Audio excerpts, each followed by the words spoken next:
chapter? We're in the middle of a discourse, I believe. Yes. So we are in book 3, chapter 12, Wow, or discourse 12. great. Wait, were we at the beginning of it, or we were in the middle of it, I believe? We were in the middle. Yeah, I like to end at the end of one, but the last section of this discourse is kind of long and complicated and would take some time to explain. Right. And we were kind of running short on time last time, so we'll finish it now. What was it about again?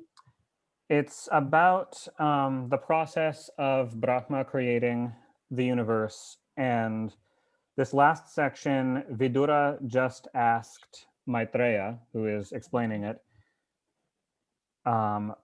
what emerged from which mouth of Brahma, which of his 4 mouths poured forth what aspects of creation. Great. I think this merges properly with what Maharshi explaining consciousness becoming aware of himself, and then it the two becomes one, and that's how the started.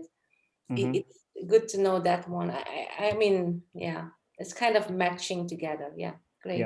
Yes. So Maitreya replied to Vidura's question. Brahma brought out the 4 Vedas, called the Rig Veda, the Yajur Veda, the Sama Veda, and the Atharva Veda, severally from his mouths, facing the east, south, west, and north, and in the same order. So all of these things, all these sets of 4, go in that same order: east, south, west, north, starting in the east and moving sunwise or clockwise. In the same order did he create Shastra, the duty of the priest called Hota; Ijya, the duty of the Advaryu priest; Stutistoma, the duty of the Udgata priest; and Prayaschitta, the duty of the Brahma priest. So Shastra, in a technical sense, was the domain of, so there were in the order of Vedic Brahmins, Vedic Brahmin priests, there are different kinds of Brahmins, and some of the main 4 are the Hota, Advaryu, Udgata, and the one who's just called the Brahma priest. And they preside over different Vedas and different aspects of performing a big group Vedic yajna. In the same way, he released Ayurveda, the science of medicine; Dhanurveda, the science of, literally means archery, but by extension, kind of all the martial arts or arts of warfare; Gandharva Veda, the science of music; and Stapatya Veda, the science of architecture. Again, from east, south, west, and north mouths, and they correspond in the same way to the corresponding Veda, the corresponding priest, etc. The all-seeing Brahma then discharged from all his 4 mouths the class of literature known by the name of Itihasa and Purana, which is recognized as the 5th Veda. So some aspects of Itihasa and some of the Puranas from all of the 4. Similarly, he sent out a pair of sacrifices from each of his easterly and other mouths, Shodashi and Ukta from the east. So of the different main Vedic yajnas or Vedic sacrifices, the Shodashi and the Ukta from the eastern mouth, Purishi and Agnishtoma from the southern, Aptoriyama and Atiratra from the western, and Vajapeya and Gosava from his northern mouth. In the same order, he evolved the 4 pillars of virtue: Vidya, or knowledge or purity of knowledge acquired through knowledge of God; Dana, which is charity or generosity prompted by compassion; Tapas, or austerity; and Satya, or truthfulness, as well as the 4 ashramas or stages of life and the mode of life prescribed for each. So the 4 ashramas are brahmacharya, or student dharma, from corresponding to the eastern mouth; grihastya dharma, or householder life, from the southern mouth; vanaprastha, or literally like retiring to the forest, but it's not always literally to the forest, from the western mouth; and sannyas, or the final renunciation and focus on moksha from the northern mouth. The savitra, a vow of purity undertaken for a period of 3 days following the ceremony of upanayana, or the investiture with the sacred thread for the japa of the Gayatri. The prajapatya, a vow of celibacy undertaken for 1 year. The brahma, undertaken for the entire period of the study of the Vedas. And the brihat, a vow of lifelong celibacy, or a bala brahmacharya, are the 4 modes of life prescribed for a brahmachari. Meaning, for a traditional brahmachari who is a dvija, who takes the upanayana and is learning the Gayatri sadhana, Gayatri upasana, these are 4 different levels that you can choose which one you want to commit to. The minimum is that you vow to maintain purity for 3 days after the upanayana. At least that is required for every dvija traditionally. The second level is vow of celibacy for 1 year, or you could vow celibacy for as long as you're going to be studying the Vedas for, or you can vow it for life. And those 4 vows are associated again with the 4 mouths of Brahma and this whole 4-fold division. Even so, Varta, Sanchaya, Shalina, and Shiloncha. So these are for a Brahman, like a Brahman Varna during Grahastya Dharma, during householder life. Traditionally, there are only 4 modes of making a living that are allowed for a Brahman. Varta is primarily agriculture. They're allowed to be a farmer. Sanchaya, they can make money by officiating at sacrificial performances and being given the dakshina fee. Shalina, which is living on whatever they get without asking, whatever people just donate to them. And Shiloncha, which is they can go to the field after the harvest and pick whatever grains were left on the ground, or they can go to the grain market after the grain market has closed and everything's been sold or removed and pick up just like stray grains that were dropped.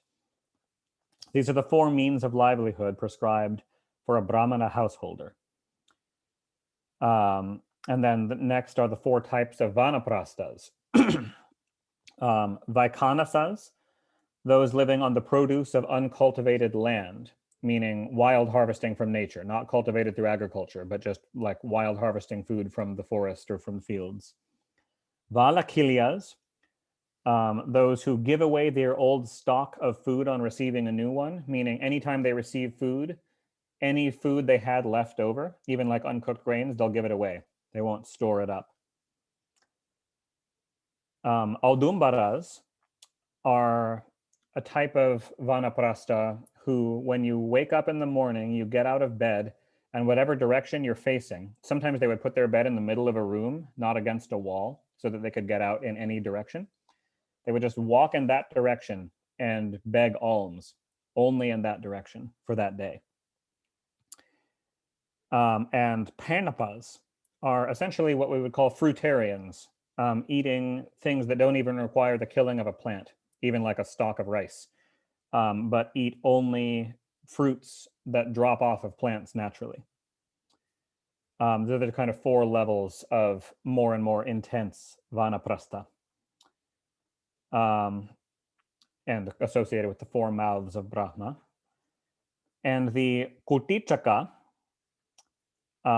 he who lives in a thatched hut at one place, fully observing the rules of conduct prescribed for a recluse. So these are now the 4 stages of sannyas. So when you first take sannyas, traditionally, you start off as a kutichaka. You live in a thatched hut somewhere, and there are many rules of conduct that you observe in a formal way.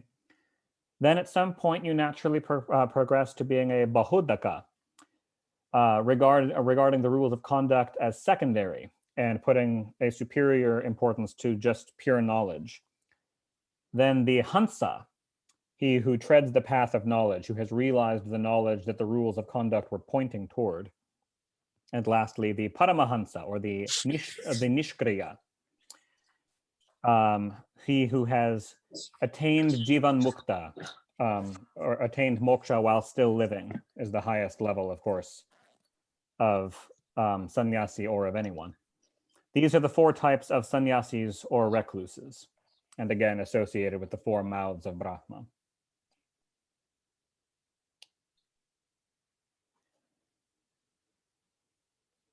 Even so, the 4 branches of knowledge. Anvikshiki, the knowledge of the spirit, which is conducive to liberation. Trai, the knowledge of the ritual, which leads to enjoyment in heaven. By heaven, we mean svarga loka. Varta, which is technical knowledge of agriculture, commerce, etc., worldly fields of technical expertise. And Dandaniti, which is political science. Those types of knowledge are associated with the 4 directions. And the 4 Vyakhritis, or the 4 mystical formulae or mantras, bija mantras, uttered at the beginning of the Gayatri, Bhu, Bhuva, Svaha, and the combination of the 3, Bhur, Bhuva, Svaha, issued from his mouths in the same order.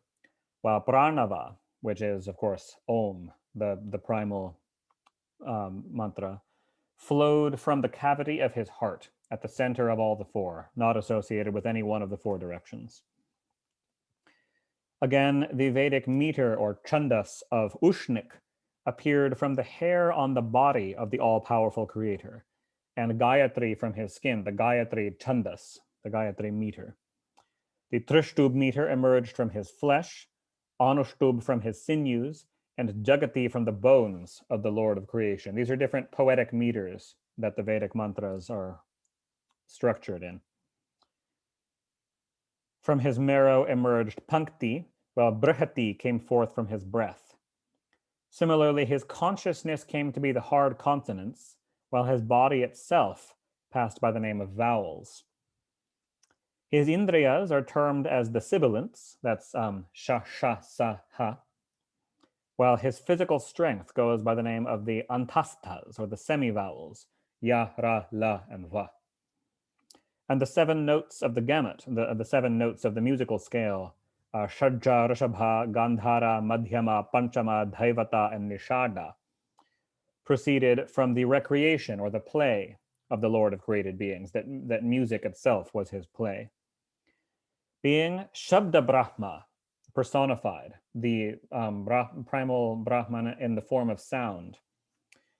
Brahman is manifest in the form of Vaikari, or articulate utterance or speech, and unmanifest in the form of Pranava, the primal Omkara. Beyond him shines the Supreme, who pervades everything as Brahma and is possessed of various potencies as the Almighty Lord. So the last, Maitreya just answered Vidura's question and is now resuming what he was saying before, which was that the Brahma at the start of the Varaha Kalpa lusted after his own daughter and then held himself back from that and cast off the body. Since he could easily just create a new body, he decided to cast off the whole body that had been purified by that thought, or rendered impure by that thought. Brahma now assumed another body, distinct from the former, and set his heart once more on creation. Realizing in his heart that the creation had not expanded, even at the hands of seers who were endowed with extraordinary powers, meaning he had created a set of Prajapatis, a set of Manasaputras, but he observed that they hadn't reproduced. He thought once more within himself, O Vidura, oh, how strange that, even though I am ever up and doing, my progeny are not multiplying. Surely an adverse fate stands in my way. Brahma always did what was desirable at the moment. While he was thus waiting for providence, Brahma's body became twofold. A human body has come to be known by the name of Kaya only because it originally belonged to Brahma. Kaya is one of the Sanskrit words for a body, and it literally just means of Brahma. Those 2 distinct parts that manifested from Brahma turned out to be a man and a woman. Of those 2 forms, the male was Swayambhuva Manu, the first independent sovereign of the entire globe. And the female came to be the spouse of that noble soul, and she was called Shatarupa. The creation then multiplied through copulation. So in other words, the problem was that Brahma had created only males, so of course they weren't reproducing. Swayambhuva Manu too begot 5 issues through Shatarupa. They were Priyavrata and Uttanapada, and 3 daughters, Akuti, Devahuti, and Prasuti by name, O most pious Vidura. He gave away Akuti, the eldest, to Ruchi, one of the Prajapatis, the middle one, Devahuti, to the sage Kardama, another Prajapati, and Prasuti, the youngest daughter, to Daksha, another of the Prajapatis. The progeny of these 3 girls filled the whole universe. Thus ends the 12th discourse in Book 3 of the great and glorious Bhagavata Purana, otherwise known as the Paramahansa Samhita. And Discourse 13, the Lord's descent as the divine boar. Sri Shuka continued, on hearing this most sacred discourse from the lips of the sage, who was proceeding with the same, O king, Vidura made the following inquiry again, fond as he was of hearing the stories of Bhagavan Sri Krishna. Vidura said, having secured a spouse after his own heart, O sage, what did Emperor Swayambhuva, the beloved son of the self-born Brahma, do next? Full of reverence as I am, please narrate to me, O most pious Maitreya, the story of that royal sage, the first sovereign, since he had taken refuge in Vishvaksena. Vishvaksena is the universal lord, or he whose power pervades the universe. The highest reward commended by the wise of learning acquired by men with great pains extending over a long period is to hear the praises of those who have installed the lotus feet of Lord Sri Krishna, the bestower of liberation, in their heart. Sri Shuka went on. When Vidura, who was full of modesty and had had the honor of bearing in his lap the feet of Sri Krishna, who was no other than the 1,000-headed Purusha, spoke thus and urged Maitreya to the narration of the Lord's stories, the sage's hair stood erect, and he replied to him as follows. That does, by the way, mean literally bearing in his lap the feet of Sri Krishna during his avatarana. Vidura had gotten to do that. Maitreya said, when Swayambhuva Manu came into existence with his consort Shatarupa, he bowed respectfully to Brahma, the repository of the Vedas, and addressed him thus with joined palms. You are the one Father, progenitor as well as sustainer of all living beings. Yet in what way can we, your children, be of service to you? We make obeisance to you, O praiseworthy Father. From among duties we may be found capable of, kindly prescribe that by discharging which we may enjoy celebrity all round in this world and a happy destiny in the other world, meaning after we die. Brahma replied, may all be well with both of you, O sovereign of the globe. I am pleased with you, my son, since with a guileless heart you have of your own accord surrendered yourself to me with the words, enjoin me what to do. The way in which sons should offer worship to their father, my valiant son, is only this, that, free from jealousy, they should reverently and dutifully carry out his behest to the best of their ability, begetting through her issues that may prove to be your compeers in virtues. Therefore, rule over the earth with righteousness and worship the Supreme Person through sacrificial performances. The best service you will be doing to me will be through the governance of the people, O ruler on men. Lord Sri Hari, the controller of the senses, will be pleased with you when he sees you looking after your subjects. Their labors prove of little avail who fail to win the pleasure of Lord Janardana, who reveals himself in the form of sacrifices. For that way they disregard their own self, since their own self is no other than the Lord. Manu said, I shall abide by your command, O destroyer of sin.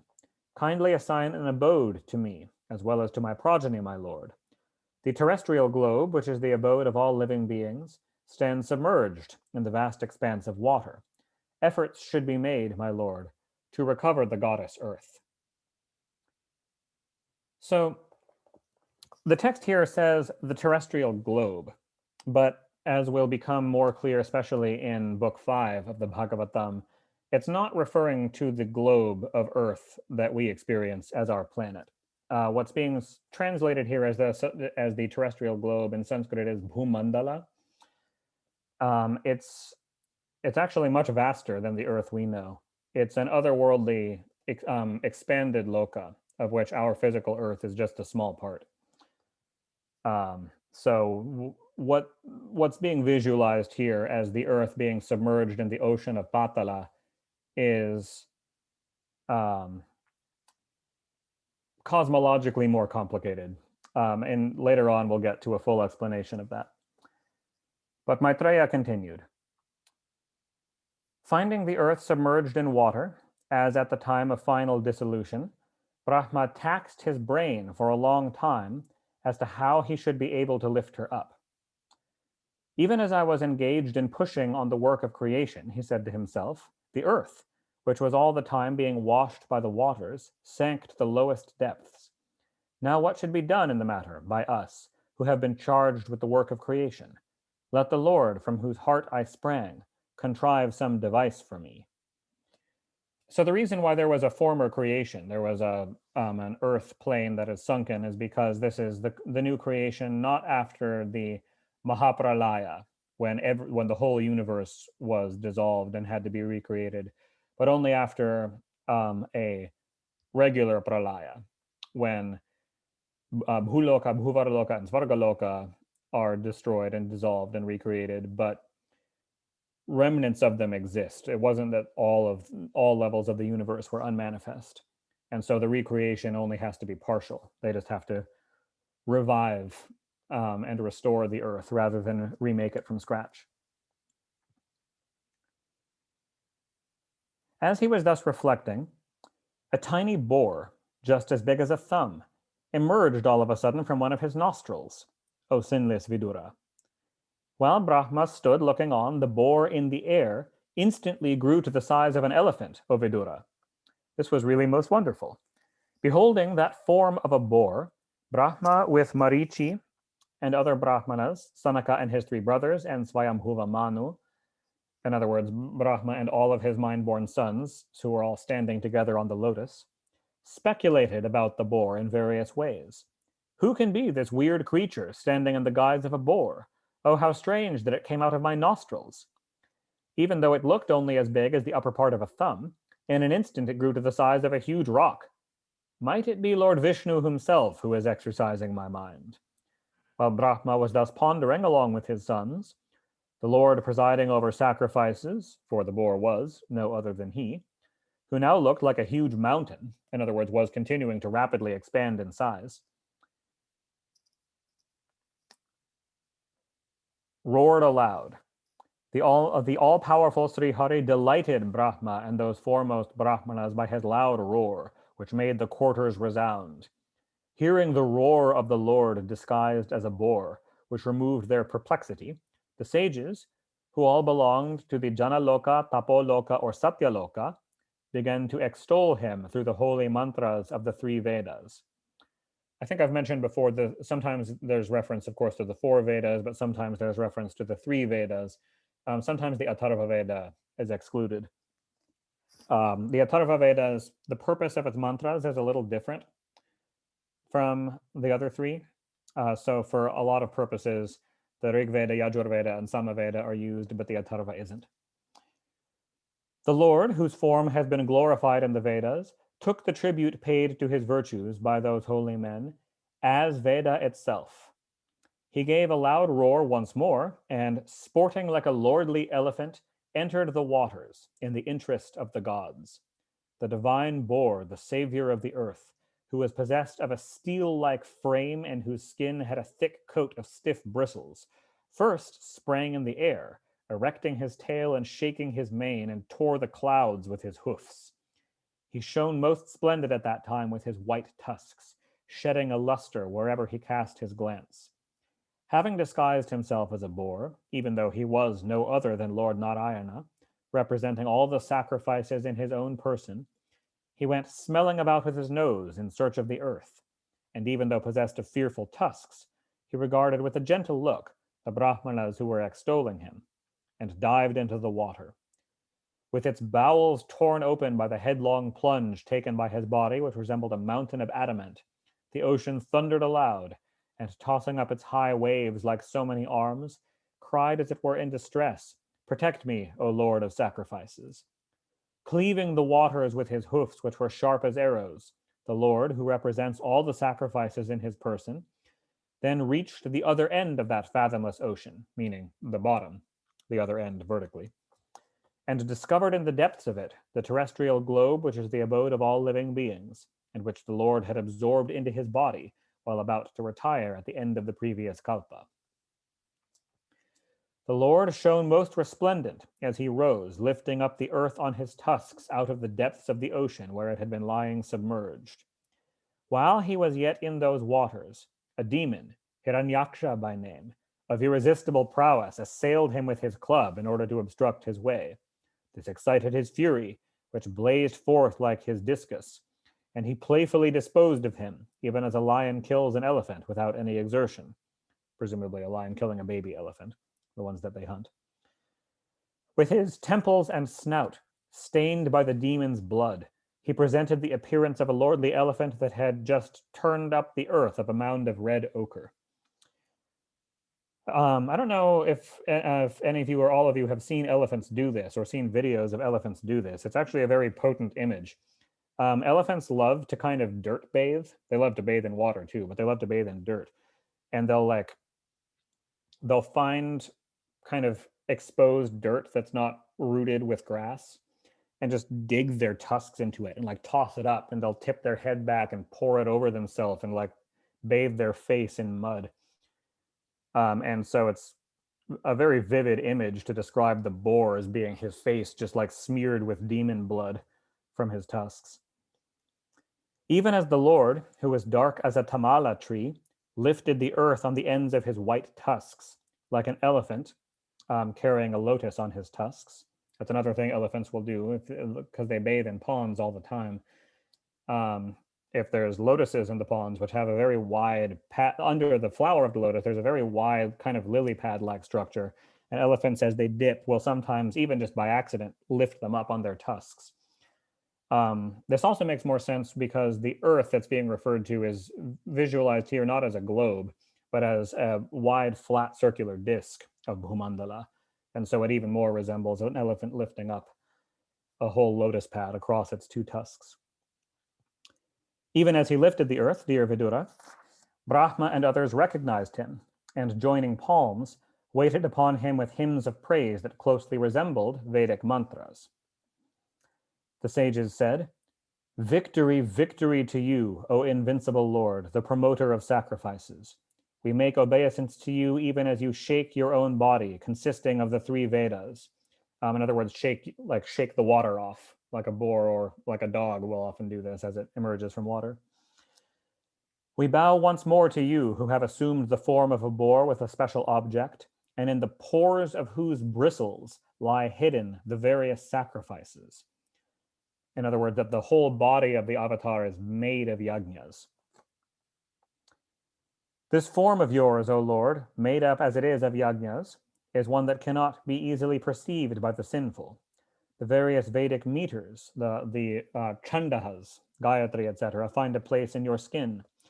The kusha grass in your bristles, clarified butter, ghee, in your eyes, and the function of the four priests in your four legs. The sruk is, if you ever see a yajna or a homa, it's the wooden ladle for ladling ghee into the fire, is located in your snout. The sruva, that's a smaller ladle. So there's a big ladle and a small ladle. You dip the small ladle in the ghee and fill the big ladle with it, and then pour that into the fire. So the sruva, O Almighty Lord, finds a place in your nostrils. The ida, which is the dish of food that's going to be offered, exists in your belly. The chamasas abide in the cavity of your ears. These are additional utensils for yajna performance. Vessels used for drinking the soma. They're square vessels they're like a square with a handle made of wood. Of course, in modern yajnas, either they're not used or a substitute for soma is used, since the soma plant is no longer available to the vast majority of people. The prashitra, a vessel in which the Brahma priest's share is poured, exists in your mouth, and the grahas, ladles or vessels employed for taking up a portion of some fluid out of a larger vessel, in your throat.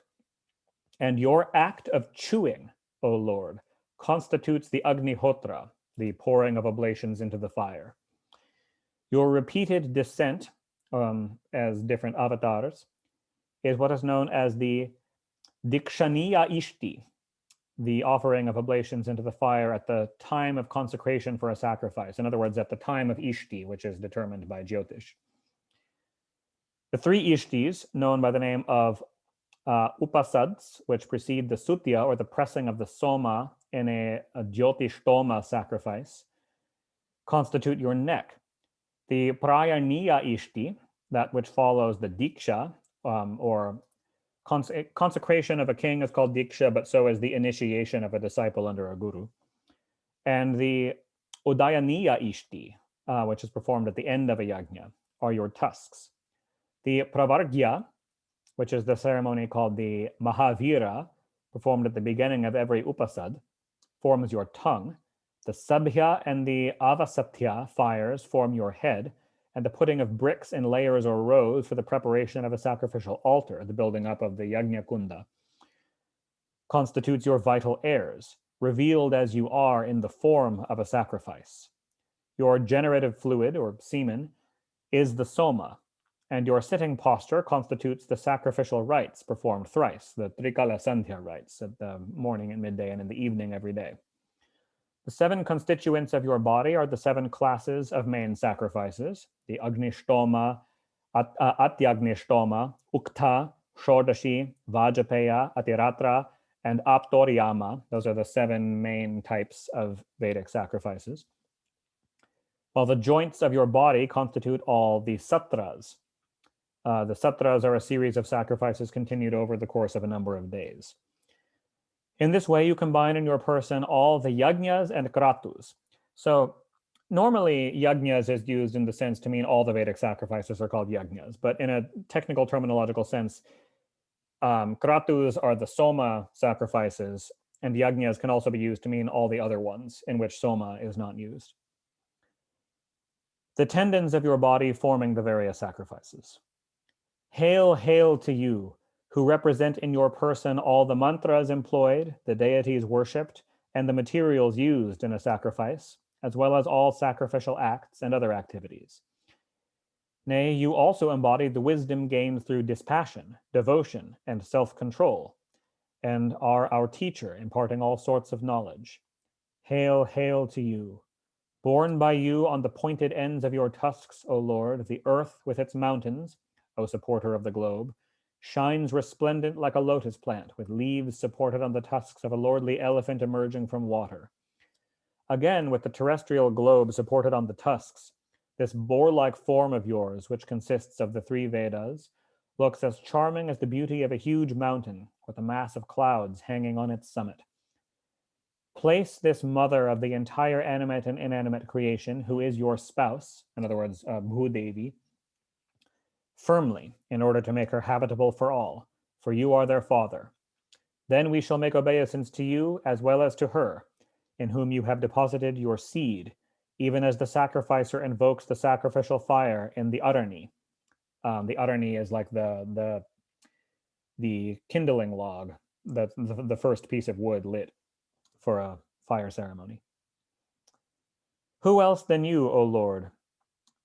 And it's a traditional metaphor that the kindling log and the kindling of the fire is like impregnation, like that's the way it's being used here. That the boar as the father god and the earth as the mother are like the kindling spark and the first log to catch. You see this come up too in like the Garbhadhana mantras for the Garbhadhana Sanskara, the rite of conceiving a child.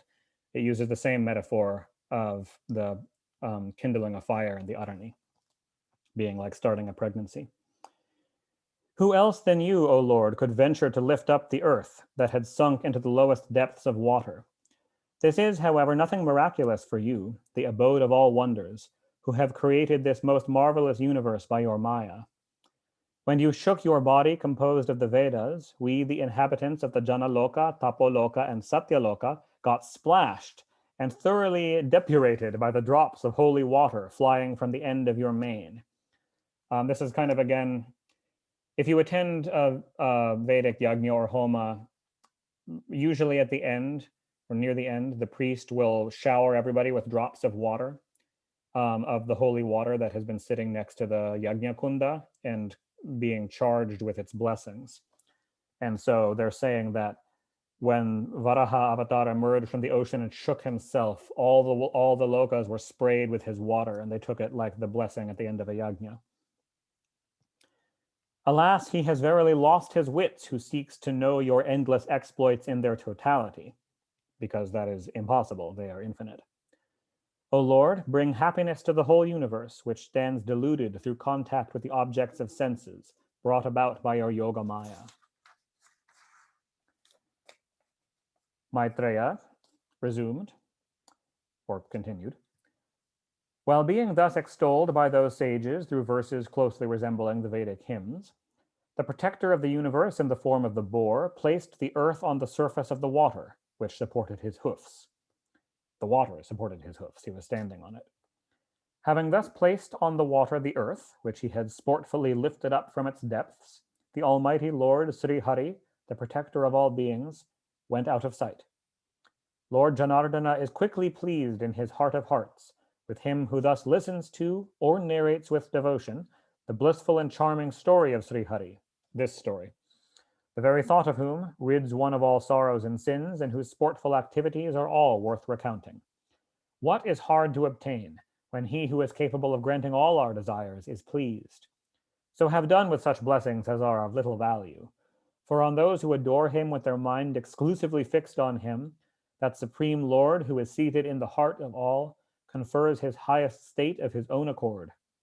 Having known the real worth of all the objects of human pursuit, and having once quaffed with the cup of one's ears the nectar of the Lord's stories, sifted from among other old legends, the nectar which ends the cycle of births and deaths, who in this world would feel surfeited unless he is other than a human being? Thus ends the 13th discourse in Book 3, narrating, among other things, the descent of the divine boar of the great and glorious Bhagavata Purana, otherwise known as the Paramahansa Samhita. Discourse 14, Diti's conception. Sri Shuka continued.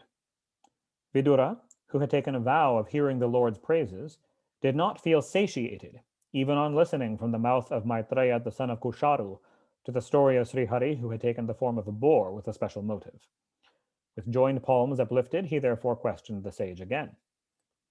Vidura said, "We have just heard from you."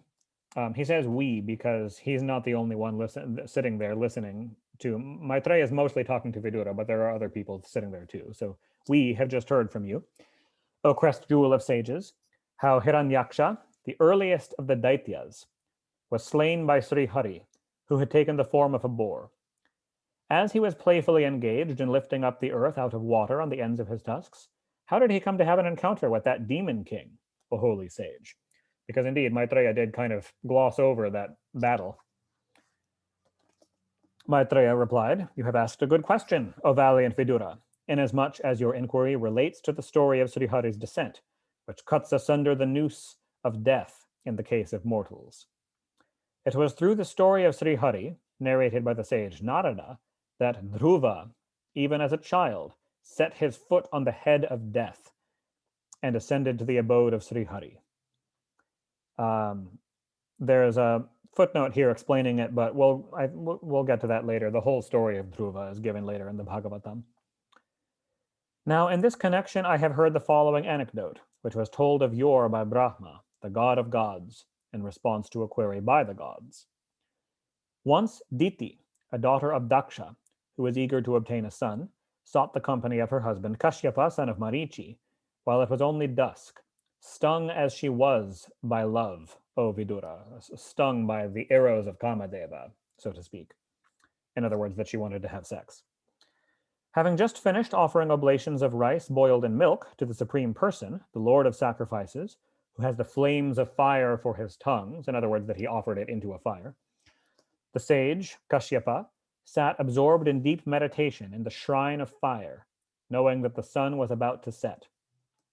Diti said, O sage, just as a wild elephant crushes a banana tree, this god of love, bow in hand, displays his valor against me, a helpless woman, and is tormenting me on your account. Therefore, God bless you, show your grace to me, burning as I am to see the happiness and prosperity of my co-wives who are already blessed with children. Those wives alone are held in great esteem by their husband and enjoy worldwide fame, whose husband, like you, is reproduced through them in the shape of a son. Our father, the worshipful Daksha, who was fond of his daughters, severally asked us long ago, whom are you going to choose for your match, dear ones? When he came to know our mind, he gave away to you those 13 of us who conformed to your nature, since he was keen to conformed to your nature, meaning you and your brothers, since their husbands were all Prajapatis, Manasaputras of Brahma.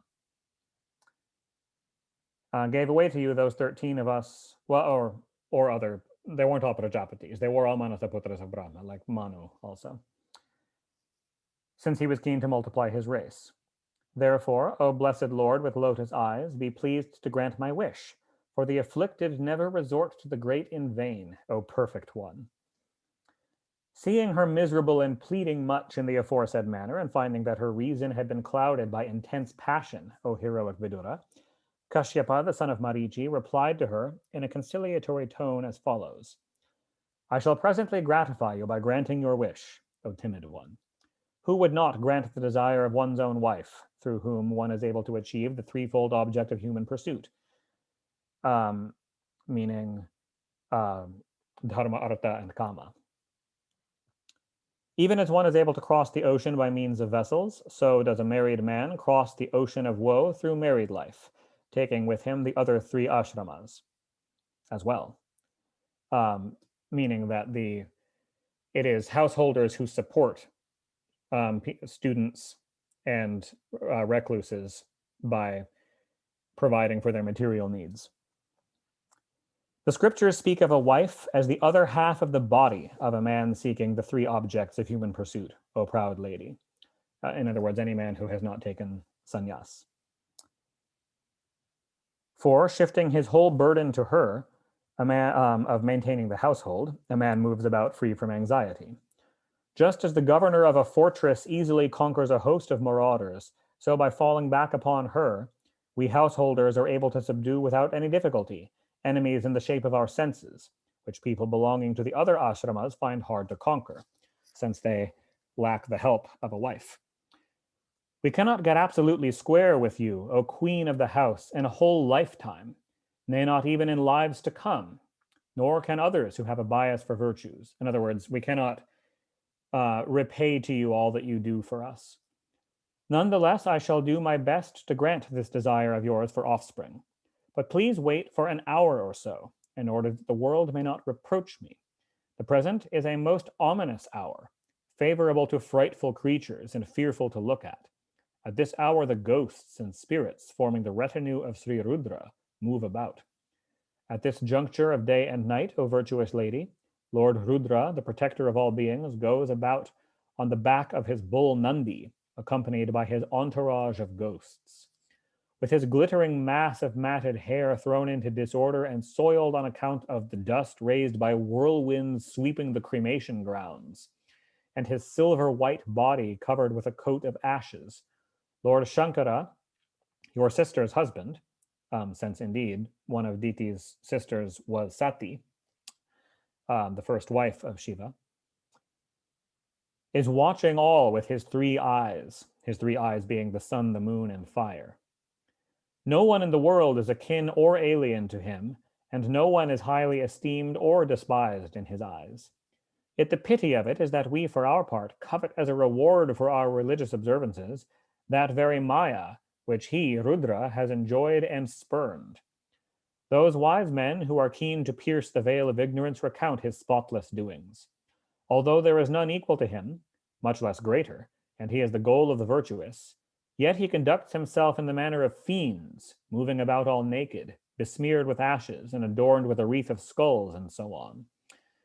Those unfortunate people alone who adorn their person, which is the food of dogs, meaning that the body is ultimately nothing more than the food of dogs. It'll die and drop away and rot. With wearing apparel, garlands of flowers, ornaments, and pigments, treating it, the body, as their very self, laugh at the conduct of Lord Shiva, who ever delights in his own self, ignorant of his purpose. Even Brahma and the other gods respect the bounds set by him. Nay, he alone, Rudra or Shiva alone, is the cause of this universe, Maya being his handmaid. How strange that he should conduct himself in the manner of fiends. Inscrutable are the doings of the Almighty Lord. Maitreya continued. In spite of her husband's remonstrances, Diti, so in other words, he wants to spend this twilight hour in the worship of Rudra and wants to go have sex with his wife after that. So in spite of him saying, wait an hour, Diti, whose mind had been completely shaken by love, seized the holy Brahmana by his garment, casting all modesty to the winds like a common woman. When he saw his wife's unusual insistence on that prohibited act, Kashyapa bowed to Providence. He's like, okay, I guess this is what's happening, and then sought seclusion with her. Thereafter, he bathed in water, controlled his breath and speech, and began to mutter the holy syllable Om, fixing his thought on its meaning, the immutable, self-effulgent, eternal Brahman. Diti, too, felt ashamed on account of the sin that attached to her conduct, O Vidura. She therefore approached the holy Brahmana and with her face cast down spoke. Diti said, let not Lord Rudra, O holy sage, who is the foremost of all beings as well as the ruler of spirits, destroy the seed in my womb because I have committed an offense against him. In other words, she's afraid she might not conceive a child because she disrupted the Rudra Yajna that her husband was doing. Obeisance to the great god Shiva, who is irresistible in power and who drives away the agony of his devotees and bestows the desired blessings, who is all blissful, who, though perfectly non-violent by nature, yet wields the rod, or punishes the wicked, and who is anger personified at the time of the universal destruction. May the Almighty Lord Shiva, the spouse of Sati, my brother-in-law, who is extremely compassionate by nature, be gracious unto us women, who deserve mercy even of the hunter. Maitreya went on. Kashyapa, who had just finished his evening devotions, saw his wife shaking violently and soliciting for her progeny the blessings of this as well as of the other world, and spoke to her. Kashyapa said, since your mind was impure, the hour was unfavorable, you transgressed my command, and because you disregarded the gods, O impious woman, a pair of wicked and unworthy sons will be born of you, sons that will make all the three worlds as well as their protectors cry again and again, O irascible lady. When they proceed to kill helpless and innocent creatures, violate the chastity of women, and anger exalted souls, the Lord, who is the ruler of the universe and the delighter of all the worlds, will be enraged, and coming down to this world will slay them, even as Indra struck down the mountains. Diti said, I would rather have my sons die at the hands of the Lord himself, whose long and mighty arm is adorned with the discus Sudarshana. Let them not die under the curse of an angered Brahmana, my lord. Even the denizens of hell refuse to show any favor to him who is consumed by the curse of a Brahmana, as well as to him who has been a terror to living beings, no matter to whatever species of life he may be consigned after death. Kashyapa said, since you feel sorry and are full of remorse for what you have done, and right judgment has quickly reverted to you, and since you cherish extreme reverence for Lord Vishnu and deep regard for Lord Bhava and myself too, one of the four sons of your elder son will prove worthy of esteem even for holy men. Nay, people will sing his fair renown along with the Lord's own glory. Even as gold of inferior quality is purified by being heated in fire, in other words, to smelt gold ore and melt out the other minerals to leave pure gold. Pious souls will cleanse their heart through disciplines such as freedom from animosity in order to emulate his noble disposition and character. The Lord, who is the witness of his own self and whose grace alone brings happiness to this universe, consisting of himself, will be gratified with his, your grandson's, exclusive view that the Lord alone is the truth. He will be a great devotee of the Lord, magnanimous, high-souled, and the noblest of the noble. Installing Lord Vishnu in his heart, purified through intense devotion, he will give up his identification with the body. A mine of good qualities, he will have no attachment to the pleasures of sense and will be steadfast in virtue. He will feel delighted at the prosperity of others and will be grieved to see others in trouble. Regarding none as his enemy, he will rid the world of its sorrows, even as the moon relieves the heat of summer. Nay, your grandson will behold in his heart, as well as outside, the lotus-eyed Lord, who is immaculate, who assumes forms according to the wishes of his own devotees, whose countenance is adorned with brilliant earrings, and who is the ornament of the goddess Sri, the embodiment of womanly charms. Maitreya continued, Diti felt much delighted to hear that her grandson would be such a great devotee of the Lord, and was proud to learn that her sons would meet their death at the hands of Lord Vishnu himself. The grandson prophesied is, of course, Prahlada, who was the main holy figure, the main devotee remembered in Holi just the other day. Thus ends the 14th discourse in Book 3, comprising, among other things, the dialogue between Diti and Kashyapa of the great and glorious Bhagavata Purana, otherwise known as the Paramahansa Samhita.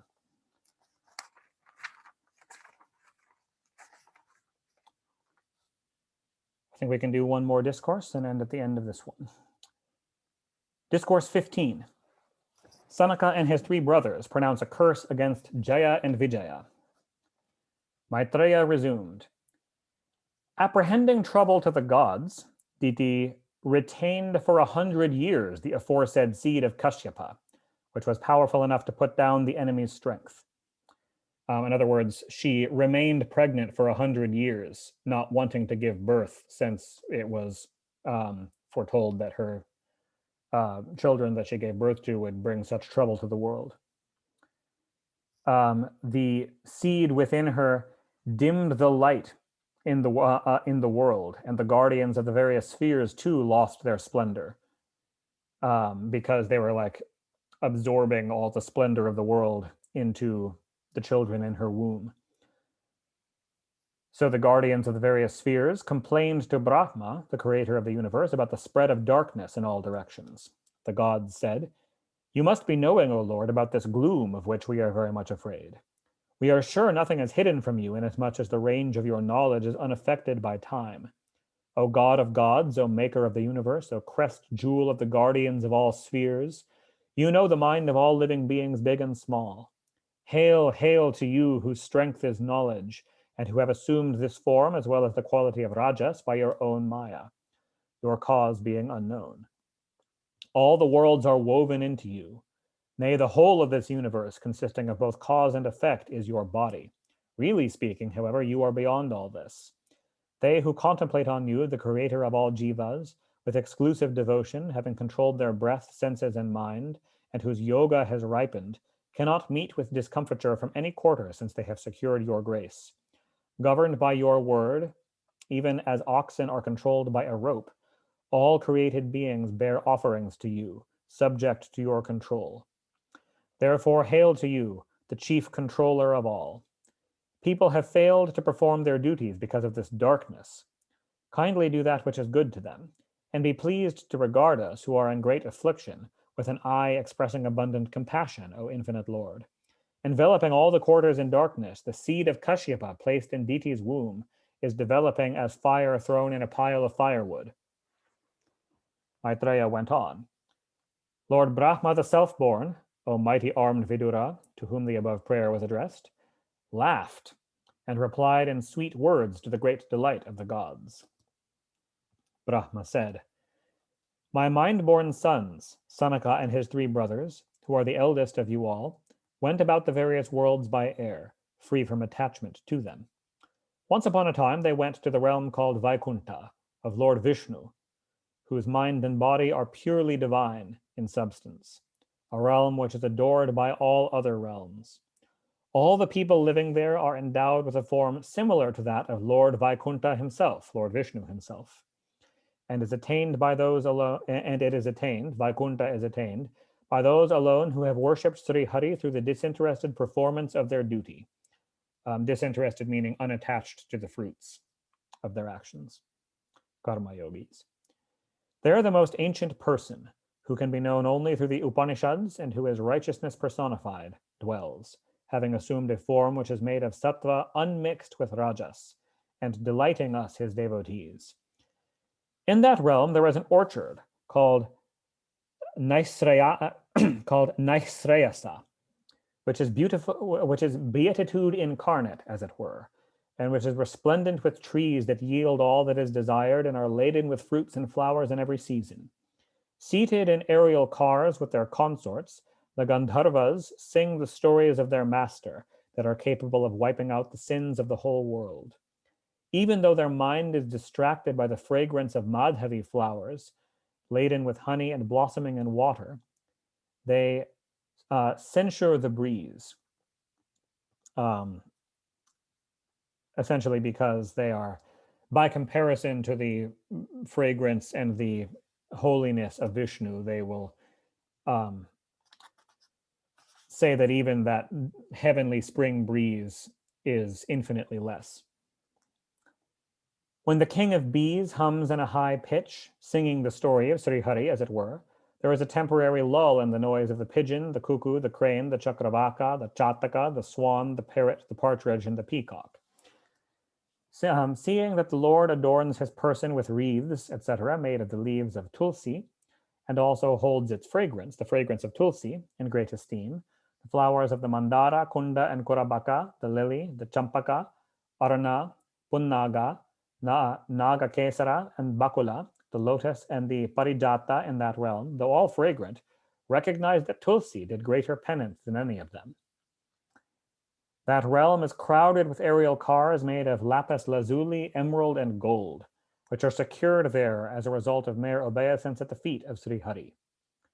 The mind of those who occupy these cars are so full of Sri Krishna or Lord Vishnu that their spouses, with large hips and smiling faces, are unable to stimulate their passion by their mirth and other charms. Sri, the spouse of Lord Vishnu and the goddess of fortune, who is possessed of a most lovely form and whose favor is sought after by others, including the greatest gods like Brahma and so on, lives in the abode of Sri Hari, free from the fault of capriciousness.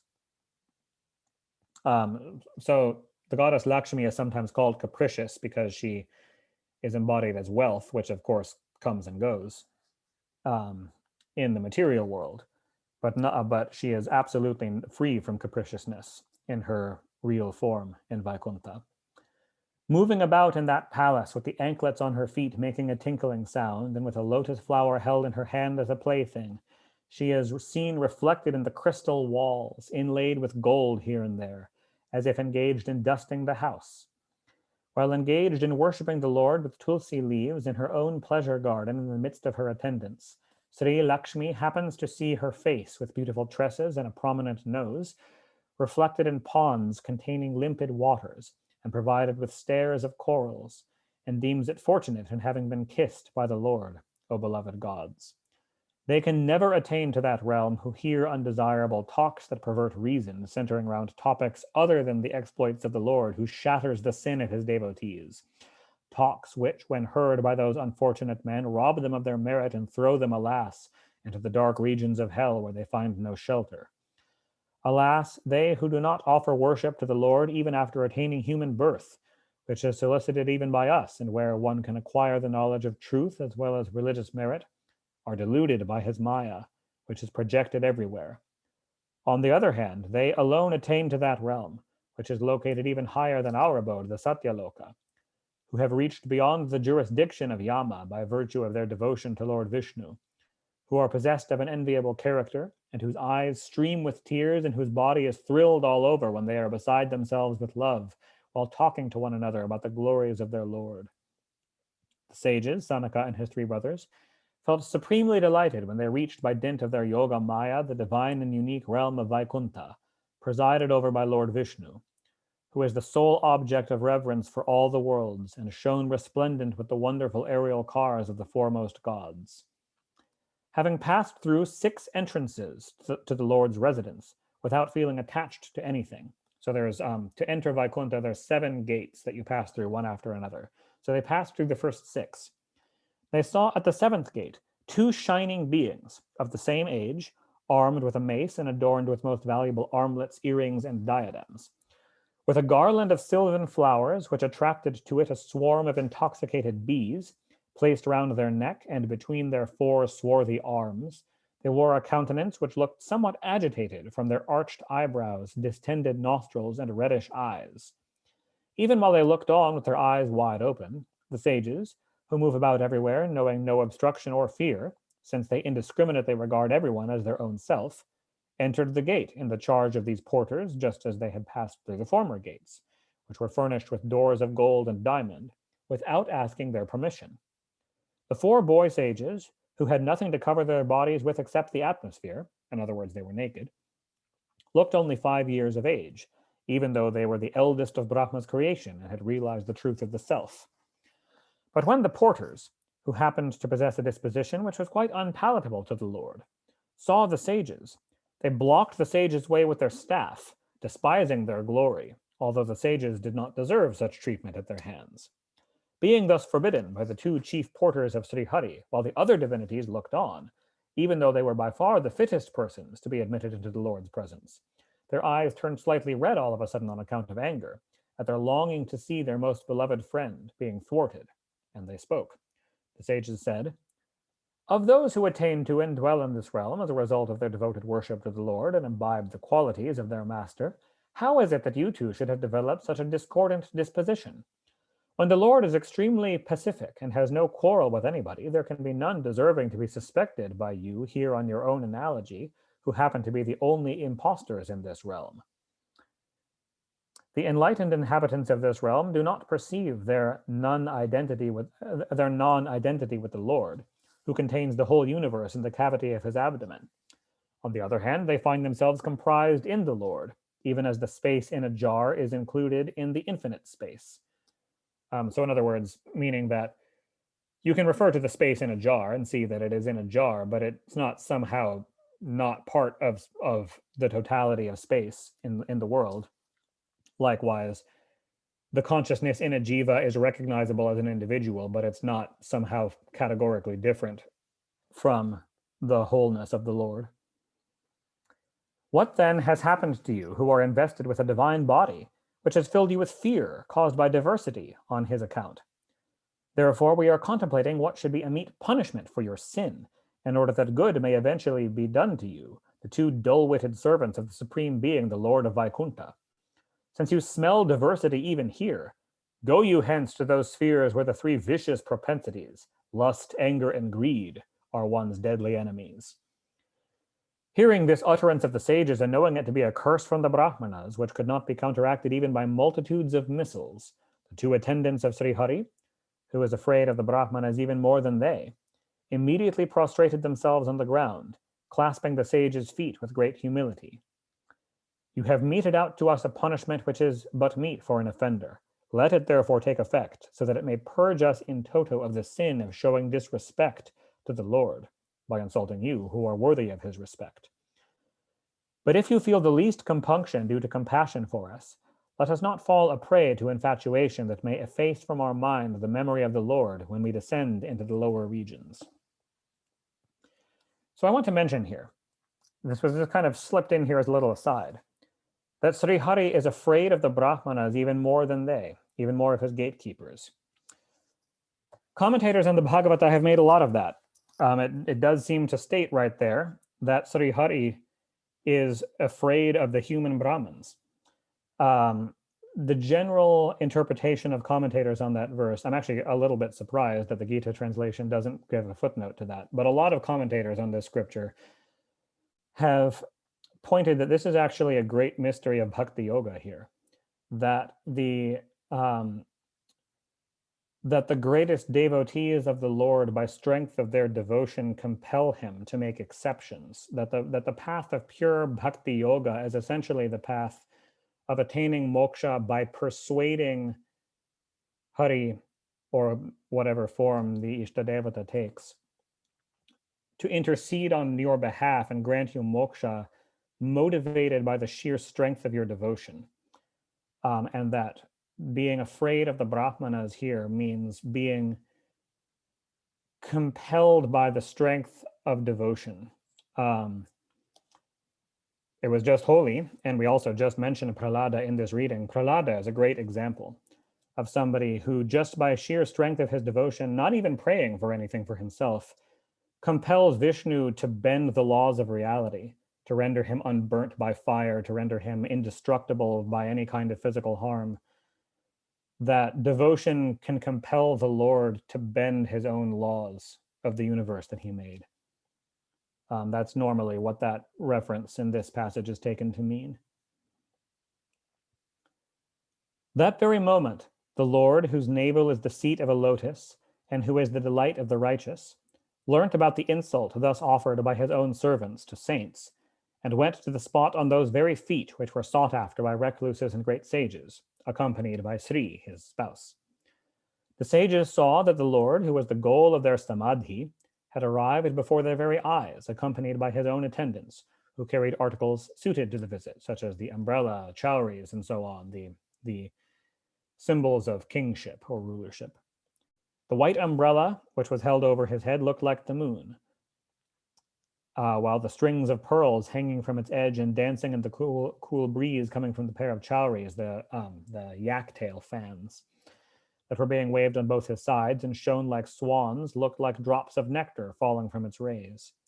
The Lord, who is the repository of all that is worth coveting, was graciously disposed towards all and touched the heart of his devotees by his affectionate glances. With goddess Lakshmi, who shone on his swarthy and broad chest in the form of a golden streak, he enhanced the beauty, as it were, of his own abode, Vaikuntha, the crest jewel of all heavenly worlds. He was adorned with a girdle that shone brightly on the yellow cloth covering his large hips, and with a garland of sylvan flowers, which was distinguished by the humming of bees. His lovely wrists were graced with bracelets, and he had rested one of his hands on the shoulder of Garuda, the son of Vinata, and was revolving a lotus with another. His countenance was distinguished by cheeks, which enhanced the beauty of the alligator-shaped pendants that outshone lightning, because he wears alligator or crocodile-shaped earrings. That's what that's referencing. And a prominent nose. And his head was covered with a crown studded with gems. A charming and superb necklace was hanging between his stout arms, while his neck was adorned with the gem known by the name of Kaustubha. The sages regarded with unsated eyes and joyously bowed their heads to the Lord, who had assumed a personality for his own sake as well as for the sake of Bhava and yourselves. A personality which was full of abundant charm and about which his devotees thought within themselves that Indira's excessive pride disappeared. The breeze laden with the honey of the tulsi blossoms, mixed with the dust of the lotus feet of that lotus-eyed Lord, entered the interior of those sages through the nose, and not only thrilled their body, but caused a flutter in their mind too, immersed as they were in the joy of oneness with the Absolute. Having their heart's desire fulfilled by the sight of his face, which resembled a blue lotus, and the beauty of which was enhanced by his still lovelier lips and a smile which shone as a jasmine flower, then they looked lower down at his feet, which were inlaid, as it were, with rubies in the shape of ruddy nails. In other words, that his toenails looked like rubies, and fixed their mind on the same. They proceeded to extol the Lord, who is endowed with the 8 supernatural powers, the Ashtasiddhis, which are eternally present in him and cannot be acquired by anyone else, meaning not fully or not without his granting, and who reveals a personality fit to be meditated upon by men seeking to attain their goal through paths of yoga, and which is highly esteemed by them and is the delight of their eyes. The Kumaras said, It is only today, O infinite Lord, that you have appeared before our eyes, you who are hidden from the view of the evil-minded, though present in their heart. And although you had entered our mind through the passage of the ears when our Father, who owes his existence to you, told us your secret. O Lord, we know you, who bring delight every moment to these devotees by your personality, which is constituted of pure sattva, to be the highest spiritual truth, which sages free from egotism and passion realize in their heart through the practice of unflinching devotion learnt by your grace. O Lord, your glories are worth recounting and capable of taking men across the ocean of worldly existence. Hence those wise men who have sought the protection of your feet and know how sweet your stories are, prize not even your imperishable boon in the shape of final beatitude or of moksha, much less other blessings, which are ever exposed to fear from your frowns. Let us by all means, in other words, that even the being blessed with the position of Indra is subject to being stripped away by your merest whim, is essentially what that means. Let us by all means be born in the infernal regions as a result of our sins, if only our mind takes delight in your feet, if our speech, just like Tulsi leaves, derives its grace from your feet, and if the cavity of our ears is filled with the accounts of your manifold virtues. O Lord of wide renown, our eyes have derived excessive joy from the form you have revealed to us. We therefore make obeisance to you, Almighty Lord, who have thus appeared before us, even though you remain hidden from the view of those who have not yet conquered their mind. Thus ends the 15th discourse, entitled The Curse of Sanaka and His Three Brothers Against Jaya and Vijaya, in Book 3 of the great and glorious Bhagavata Purana, otherwise known as the Paramahansa Samhita. And I think that's a good place for us to stop for today.